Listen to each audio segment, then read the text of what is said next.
નમસ્કાર, જય હિન્દ, જય ભારત, રાધે રાધે. સ્વાગત છે તમારું આપણી YouTube channel government pension salary ઇન્ફોઇન્ટ ન્યૂઝમાં.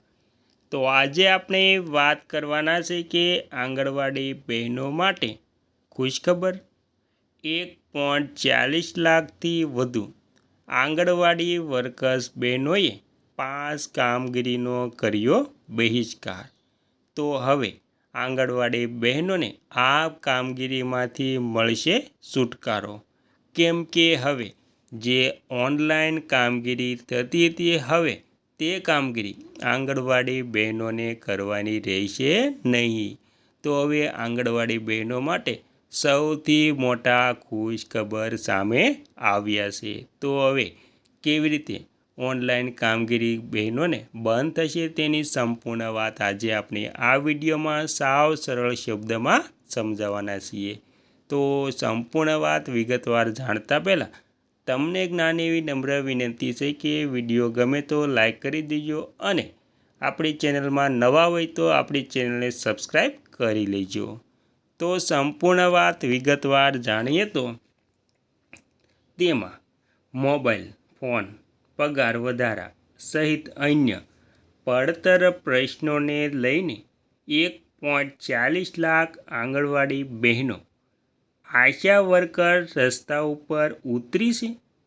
એટલું જ નહીં, આંગણવાડીમાં ઓનલાઈન કામગીરીનો સંપૂર્ણપણે બહિષ્કાર કર્યો છે.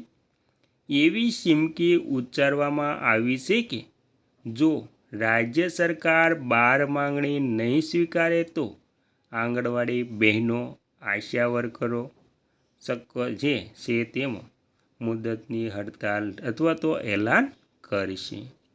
સરકારની માંગણીઓ નહીં સ્વીકારે તો જે થવાનું છે તે શું થશે?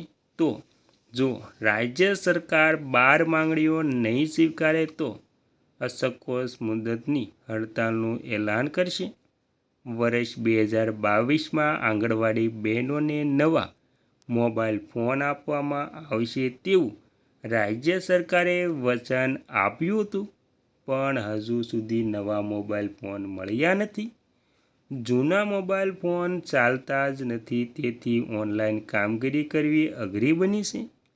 નબળી એપ્લિકેશન જ નહીં, ગામડામાં નેટવર્કના ધાંધિયા પગલે આંગણવાડી બહેનો આંગણવાડીમાં બાળકોને પોષણ આહાર આપવાને બદલે મોટાભાગનો સમય ડેટા એન્ટ્રી પાછળ વ્યક્તિગત કરે છે, એટલે કે જે છે તેને વ્યતીત કરે છે. મોબાઈલ ફોનનું વચન પાળ્યું નથી. મોટાભાગની બહેનો પોતાનો જ મોબાઈલ ફોનનો ઉપયોગ કરે છે. સરકારી કામકાજ કરવા મજબૂર બની છે.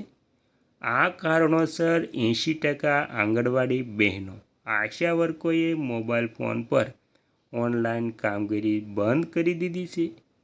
વર્ષ 2022માં રાજ્ય સરકારના 5 મંત્રીઓએ પગાર વધારો કરવા આશ્વાસન પાઠવ્યું હતું, પણ 4 વર્ષ પછી પણ પગાર વધારો કરાયો નથી.